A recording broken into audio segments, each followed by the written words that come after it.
মসজিদ আল্লাহ তাআলা ঘর। আল্লাহ নবী বলেন, যে ব্যক্তি মসজিদকে ভালোবাসবে আল্লাহ রাব্বুল আলামিন তাকে ভালোবাসেন। আল্লাহ রাসূলের জামানায় মসজিদে নববী পরিষ্কার করত একটি কালো গোলাম বা কালো একটি মহিলা। হঠাৎ করে তাকে পাওয়া যেতেছে না।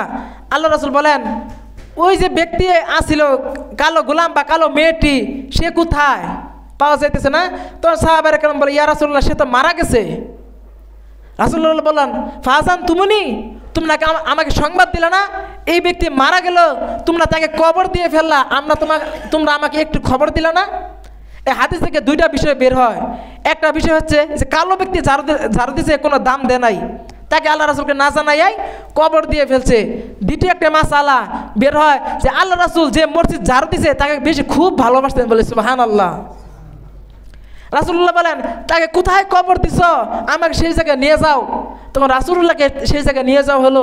আল্লাহ রাসূল তার কবরের সামনে দাঁড়াইয়া তার জন্য মাগফিরাতের দোয়া করলেন, সুবহানাল্লাহ। কত সওয়াব!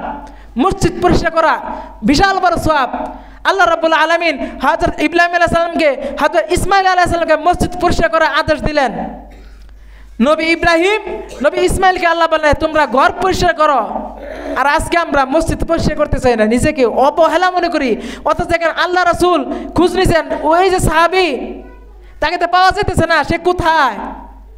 সাহাবীরা বলল, ইয়া রাসূলুল্লাহ, আমরা তাকে কবর দিয়ে ফেলছি। রাসূল আশ্চর্য হয়ে গেলেন, ফাজান তুমুনি, তোমরা আমাকে খোঁজ খবর দিবা না? সে মারা গেল, কবর দিয়ে ফেললা। আল্লাহ রাসূল তাকে মুহাব্বত করতেন। আল্লাহ রাসূল সাল্লাল্লাহু আলাইহি ওয়াসাল্লাম মসজিদে নববীতে নামাজের কাতারে দাঁড়াইলেন, নামাজ পড়তেছেন।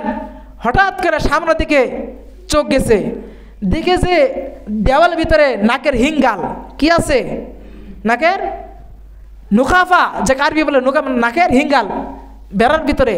আল্লাহ রাসূল সাল্লাম ফাজা ইয়াদিহি, আল্লাহ রাসূল নিজের হাত দ্বারা সে নাকের হিঙ্গালকে পরিষ্কার করলেন। সঙ্গে সঙ্গে আল্লাহ রাসূলের চেহারা লাল বর্ণ হয়ে গেল। বলে, হে সাহাবীরা, তোমাদের এমন কি হলো যে তোমরা পশ্চিম দিকে থুতু ফেলাইতেছ? রাসূলুল্লাহ বলেন, যখন কোনো মুমিন বান্দা নামাজে দাঁড়ায় তখন আল্লাহ রাব্বুল আলামিন কুদরতিভাবে তার সামনে দাঁড়িয়ে যায়। সুবহানাল্লাহ। তোমরা যে পশ্চিম দিকে থুতু ফেলাইতেছ, কেমন যেন আল্লাহ তাআলা চেহারার দিকে তোমরা থুতু ফেলাইতেছ। অতএব তোমাদের উচিত এই থুতু যাতে তোমরা না ফেলাও। দেখেন রাসূলুল্লাহ নামাজে দাঁড়াইছেন, দেখেন দেওয়ালের ভিতরে পশ্চিম সাইডে নাকের হিঙ্গাল, যাকে বলে নাকের হিত, রাসূলুল্লাহ ফাজা ইয়াদিহি, আল্লাহ রাসূল নিজ হাত দ্বারা পরিষ্কার করছেন। আর আজকে আমরা এই মসজিদ পরিষ্কার করতে চাই না। মসজিদে কি যে দাম এখন আমরা বুঝতেছি না। কাল কিয়ামতের ময়দানে যখন একটি সোয়াবের জন্য মানুষ হাহাকার হয়ে যাবে, একটি সোয়াবের জন্য স্ত্রীর কাছে যাবে, সকল আত্মীয় স্বজনদের কাছে যাবে, কেউ একটি সোয়াব দিবে না। স্ত্রীকে যায় বলে, হে স্ত্রী, দুনিয়াতে আমি তোমার কেমন স্বামী ছিলাম? স্ত্রী বলবে, তুমি আমার ভালো স্বামী ছিলে। ঠিক আছে, এখন আমার একটা সোয়াব দরকার, তুমি আমাকে একটা সোয়াব দাও। স্ত্রী বলবে, আমি তোমাকে একটি যদি সোয়াব দিয়ে দে, আর আমার আমলনামা যদি পাতলা হয়ে যায়, আমি তো জাহান্নামে যাইব গা, সুতরাং আমি তোমাকে সোয়াব দিতে পারবো না। দেখেন, স্ত্রী দুনিয়ার ভিতরে আপনি সব থেকে যাকে ভালোবাসেন, সেই স্ত্রী আপনার পক্ষে থাকবে না।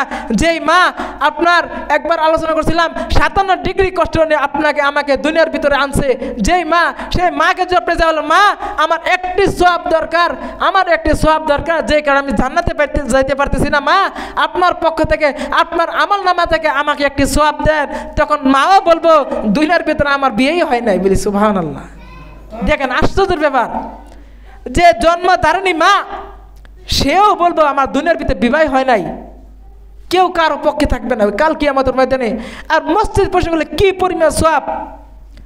যখন কোনো আল্লাহর দরবারে, আল্লাহ ওলিদের দরবারে কোনো ব্যক্তি যায়, আল্লাহর ওলিরা তাদের মুরিদদেরকে অহংকার অনামিকা দূর করার জন্য কয়েকটা কাজ দেয়।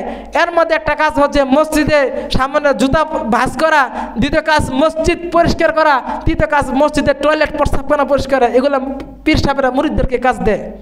অহংকার আমাদের দূর করতে হবে। এত বড় সওয়াব জানা পড়ো আমরা কি করি না, আমরা আমল করি না।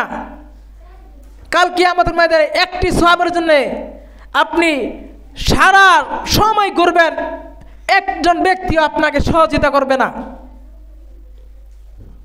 অতএব প্রিয় ভাই ও বন্ধুগণ, আমাদের উচিত বেশি বেশি আল্লাহ তাআলার জিকির আজকার করা, আল্লাহ তার মসজিদের দিকে আমাদের অভিমুখী হওয়া এবং মসজিদকে বেশি বেশি ঝাড়ু দেওয়া। ঝাড়ু দিলে আপনি নিজেকে ছোট মনে করতেছেন, আহা শয়তান তো আপনার ভিতরে ক্রমন্তনা দিতেছে, শয়তান আপনার মনের ভিতরে ক্রমন্তনা দিতেছে। শয়তানকে ফালাই দিয়া মনের ভিতরে আত্মগর্বকে সব কিছুকে ফেলে দিয়া মসজিদ ঝাড়ু দেন। আপনার সমস্যা আছে, ফ্যামিলি সমস্যা, যত প্রকার সমস্যা আছে, মসজিদ ঝাড়ু দেন। আল্লাহ রাব্বুল আলামিন আপনার আমার অন্তরটাকে ঠিক করে দেবে। সুবহানাল্লাহ। মসজিদে আল্লাহ রাব্বুল আলামিন আমাদের সকলকে জন্য বেশি বেশি নামাজ বন্দেগী ইবাদত করার জন্য তৌফিক দান করেন, সবাই বলি আমিন। এবং সাথে সাথে যখন সময় পাবো মসজিদের টয়লেট, প্রস্রাবখানা, মসজিদটা পরিষ্কার করার জন্য তৌফিক দান করেন, সবাই বলি আমিন। ওয়া আখিরু দাওয়ানা আলহামদুলিল্লাহি রাব্বিল আলামিন। আজকে যে কথাগুলো বললাম, সর্বপ্রথম আল্লাহ তাআলা আমাকে, এরপর আপনাদেরকে আমল করার জন্য তৌফিক দান করুন, সবাই বলি আমিন। যারা সুন্নাত পড়ি নাই ওদের তারা সুন্নাত পড়ি নেই।